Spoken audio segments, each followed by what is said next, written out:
Buenos días, profesora Bárbara Higuera. Hoy, en representación de mi grupo, conformado por Belén Hayes, Claudia Enríquez, Paula López, Jairo Mamani, Camila Mesa y Nayaret Olivares, le explicaré sobre la insuficiencia cardíaca.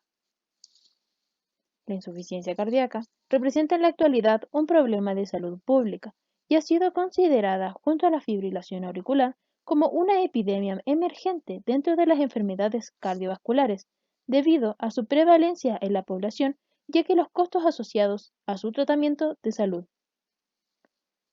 Su prevalencia e incidencia aumentan en forma progresiva con la edad.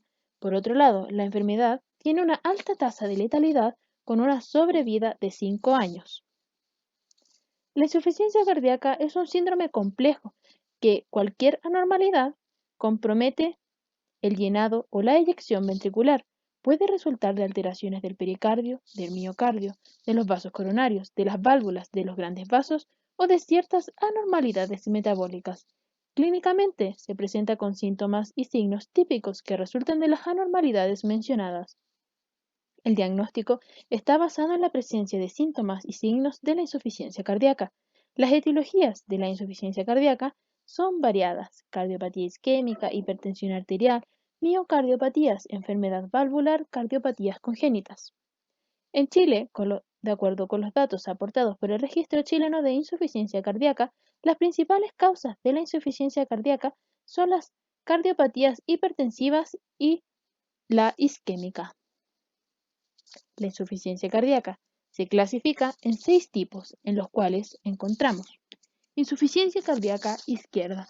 Es la falla del ventrículo izquierdo y puede subclasificarse en disfunción sistólica, diastólica y gasto cardíaco.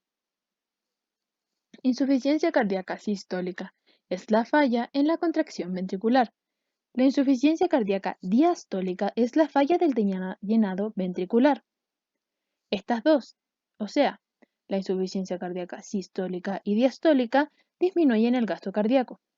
La insuficiencia cardíaca de alto gasto es la disminución total de la resistencia periférica y esta posee un aumento del gasto cardíaco. La insuficiencia cardíaca derecha es la falla del ventrículo derecho, aumento de la presión venosa, congestión de los tejidos periféricos.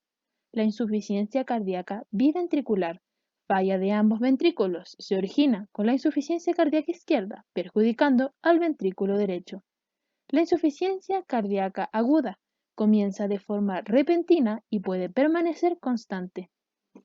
La insuficiencia cardíaca compensada es el estado de normalización del gasto cardíaco. Insuficiencia cardíaca descompensada tiene un comienzo brusco de los signos y síntomas y se necesita atención inmediata. Los signos y los síntomas en la insuficiencia cardíaca izquierda. El primer síntoma es la disnea provocada por el acúmulo de líquido en los pulmones. Se manifiesta principalmente por cansancio facial. La disnea paroxística nocturna, donde se suele elevar la cabeza con varias almohadas para poder dormir. También se presenta fatiga, tos seca, ortopnea, expectoración rosada, cianosis y taquicardia. La disnea se ocasiona por la congestión pulmonar que se produce al detenerse la sangre en el circuito menor por detrás de las cavidades izquierdas insuficientes. Esta congestión conduce a la rigidez del pulmón por la disminución capilar y posiblemente porque los capilares congestionados hacen compresión sobre los espacios alveolares. En estas condiciones, la respiración se perturba por dos motivos. En primer lugar, porque se dificulta la difusión de oxígeno y por lo tanto la oxigenación de la sangre. Y en segundo lugar, porque se interfiere mecánicamente la expansión y retracción pulmonar. Por otra parte, en la insuficiencia cardíaca derecha, tiene signos clásicos como ingurgitación venosa yugular, la hepatomegalia, un edema duro por acumulación de líquido en la periferia del cuerpo y progresivamente en pierna y abdomen. Además, pérdida del apetito con aumento del peso por la retención de hidrosalina. Conjunto con la pérdida de masa muscular, además hay cistitis y oliguria. El edema es el resultado de mayor movimiento del líquido desde el espacio intravascular al espacio intersticial. El mecanismo se asocia con uno o varios factores, como aumento de la presión hidrostática capilar, disminución de la presión oncótica del plasma, aumento de la permeabilidad capilar u obstrucción del sistema linfático. A medida que el líquido ingresa en el espacio intersticial, el volumen intravascular se reduce. La depresión del volumen intravascular activa el sistema renina-angiotensina aldosterona vasopresina, lo que promueve la retención renal de sodio y de agua, lo que contribuye al mantenimiento del volumen plasmático. Medicamentos para la insuficiencia cardíaca.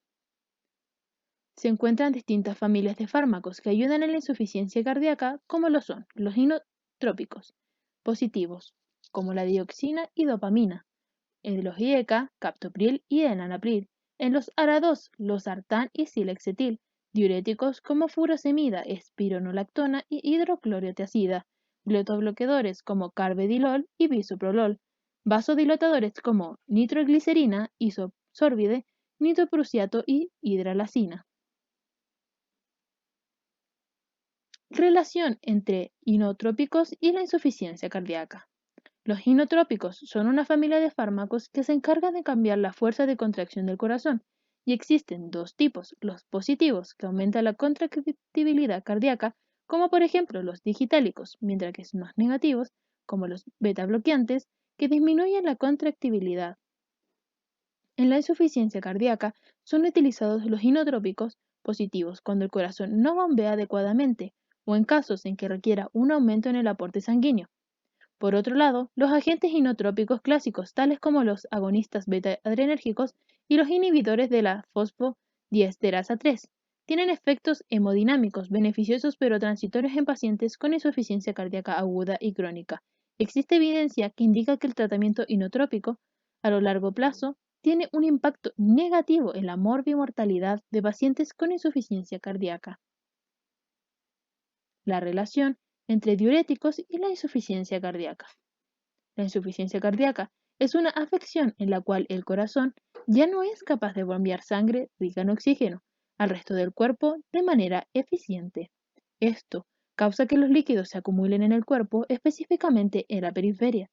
La relación entre los diuréticos e insuficiencia cardíaca es más específica en la sintomatología de un edema periférico o congestión pulmonar, es decir, presenta una relación más específica con la insuficiencia cardíaca derecha.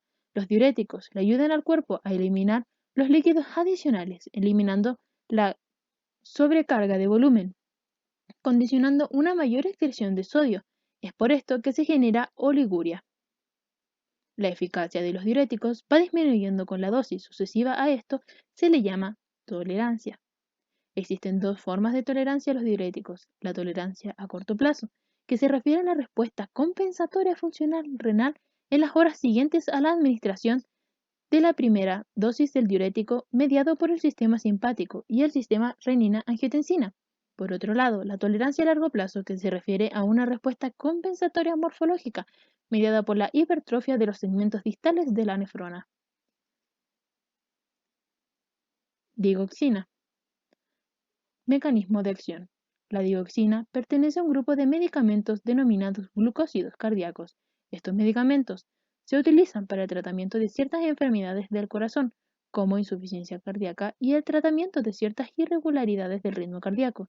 Su mecanismo de acción actúa como efecto directo inhibiendo la bomba sodio-potasio ATPasa en el corazón, disminuyendo la salida de sodio y aumentando los niveles de calcio intracelular, aumentando la fuerza de contracción del músculo cardíaco y con efecto indirecto inhibe la bomba sodio-potasio ATPasa a nivel neural, creando una estimulación vagal que disminuye la frecuencia cardíaca y la estimulación simpática, principalmente por el nódulo auriculoventricular.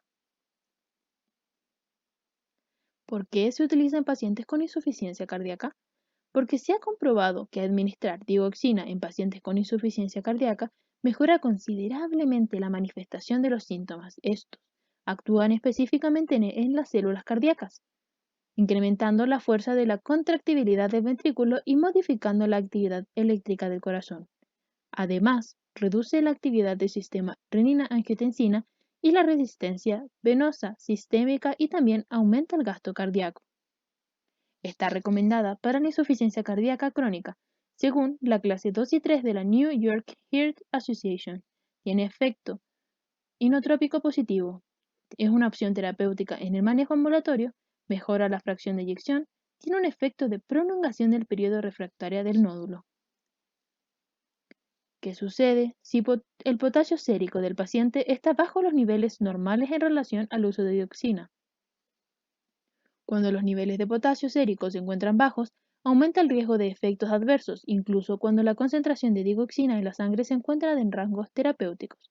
Estos efectos adversos pueden ser como la intoxicación digitálica. Los síntomas en esta incluyen manifestaciones generales como decaimiento, anorexia, náuseas y vómitos y una gran variedad de arritmias. La más característica es la taquicardia paroxística auricular con bloqueo auriculoventricular. Esta también puede aumentar cuando se trata de pacientes con insuficiencia renal. El uso continuo de diuréticos en la combinación con la digoxina fomenta la pérdida de potasio, lo que podría condicionar aún más la aparición de efectos adversos. Cuidados de enfermería con la dioxina. Podemos encontrar cuidados en dos ámbitos. Por un lado, en la administración y posterior a la administración. En la administración se deben tener cuidados de enfermería, como verificar la vía de administración, ya que este medicamento puede ser administrado de forma intravenosa, intramuscular y de forma oral. La dosis de dioxina son de forma individual para cada paciente. Se recomienda administrar en las mañanas para evitar la nicturia. El uso prolongado o con alta dosis se recomienda aumentar la ingesta de alimentos ricos en potasio. No administrar en pacientes con terapia de digital, ya que esto puede causar una intoxicación por digital. Al consumirlo por vía oral, se recomienda no tomar el medicamento con leche y evitar tomarlo con alimentos ricos en fibras. Por otro lado, encontramos los cuidados después de la administración. Controlar signos vitales, vigilar signos de hipopotasemia como lo son la somnolencia, debilidad y los calambres musculares, medir el peso del paciente diariamente, vigilar la integridad cutánea, en caso de edemas, vigilar si se reduce o se eleva, controlar el balance hídrico y vigilar el aumento de orina. En conclusión, como sabemos, la insuficiencia cardíaca constituye la incapacidad del corazón para bombear sangre en forma normal. En la actualidad, es una de las enfermedades con mayor incidencia y es el factor que deriva a diversas enfermedades cardiovasculares. La población de mayor edad es la más afectada por esta patología y también es conocida como la tercera causa de mortalidad cardiovascular en el mundo. Por esta razón, es importante que como enfermeros a la hora de atender a un paciente con esta enfermedad, brindarle una dedicación adecuada explicándole el tratamiento a seguir. Así nos aseguramos que el paciente lo entienda completamente y nos ayudará a aumentar la probabilidad de éxito esperado en el tratamiento. También, consideramos importante educar a la población para tener mejores estándares de vida, incluir el ejercicio diario, reducir las dietas altas en sodio, crear actividades que reduzcan el estrés dentro de nuestra población y bajar las tasas de obesidad en el país. Este cambio en el estilo de vida chileno nos ayudará a disminuir el ingreso de pacientes con insuficiencia cardíaca a las salas de urgencia de nuestros hospitales.